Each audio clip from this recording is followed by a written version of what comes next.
इस पृथ्वी को छोड़ने से पहले यीशु मसीह ने अपने चेलों को और लोगों को यह कहा कि वो वापस फिर आएगा। उसने मत्ती के पुस्तक में कुछ ऐसा कहा, तब मनुष्य के पुत्र का चिन्ह आकाश में दिखाई देगा और तब पृथ्वी के सब लोग छाती पीटेंगे और मनुष्य के पुत्र को बड़ी सामर्थ्य और ऐश्वर्य के साथ आकाश के बादलों पर आते देखेंगे। जिस रात यीशु मसीह पकड़वाया गया, उसने अपने चेलों से ये कहा, और यदि मैं जाकर तुम्हारे लिए जगह तैयार करूं तो फिर आकर तुम्हें अपने यहाँ ले जाऊंगा, जहाँ मैं रहूं वहाँ तुम भी रहो।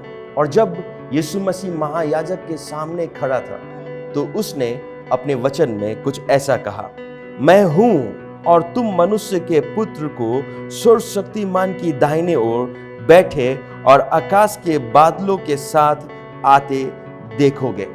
हमारे पास में प्रभु यीशु मसीह का प्रतिज्ञा है कि वो वापस आएगा।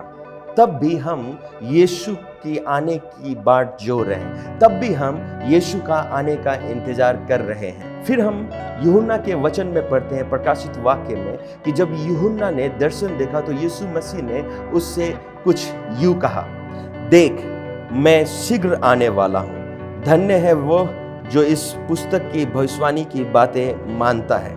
ये तमाम प्रतिज्ञा होने के बावजूद भी हम अब भी यीशु मसीह का इंतजार कर रहे हैं। सवाल ये है, वो कहाँ है और क्यों अब तक वो वापस नहीं आया? अब इस प्रश्न के उत्तर को समझने के लिए हमें यह समझना जरूरी है कि परमेश्वर ने न मनुष्य को और न ही स्वर्गदूतों को यीशु के आगमन के समय की जानकारी दी है। यीशु मसीह वापस आ रहा है और एक विश्वासी होने के नाते हम सबको उसके आगमन की तैयारी करनी चाहिए और खुद तैयार होकर रहना चाहिए।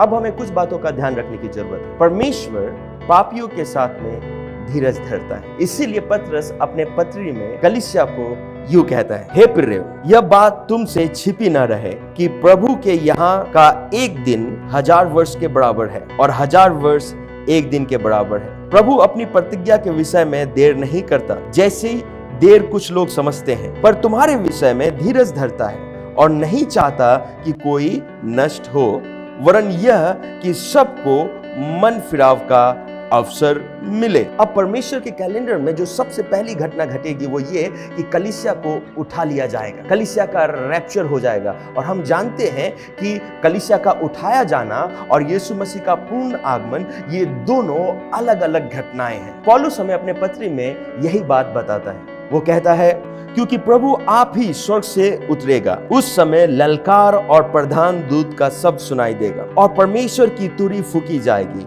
और जो मसीह में मरे हैं वे पहले जी उठेंगे। तब हम जो जीवित और बचे रहेंगे उनके साथ बादलों पर उठा लिए जाएंगे कि हवा में प्रभु से मिले और इस रीति से सदा प्रभु के साथ रहेंगे। कलीसिया का उठाया जाना बहुत ही निकट है और यीशु मसीह का दूसरा आगमन तभी संभव है जब मत्ती अध्याय 24 की सारी घटनाएं घट जाए। अब हम आए यीशु के इस स्टेटमेंट पर जरा ध्यान दें, जहां पर वो कहता है कि वो शीघ्र आने वाला है। इसको हम और भी गहराई से समझने की कोशिश करें। प्रकाशित वाक्य अध्याय 22 पद 20 में यीशु मसीह ने कहा, मैं शीघ्र आने वाला हूँ। वो शीघ्र शब्द यूनानी भाषा हाको से लिया गया, जिसका अर्थ होता है बहुत जल्दी, बिना विलंब किए, जिसका अर्थ ये है कि जब उसके द्वारा भविष्यवाणी की गई हर एक बातें जब पूरी हो जाए तो यीशु खुद बिना विलंब किए, बिना देरी किए उपस्थित होगा इस पृथ्वी पर। वो वापस आएगा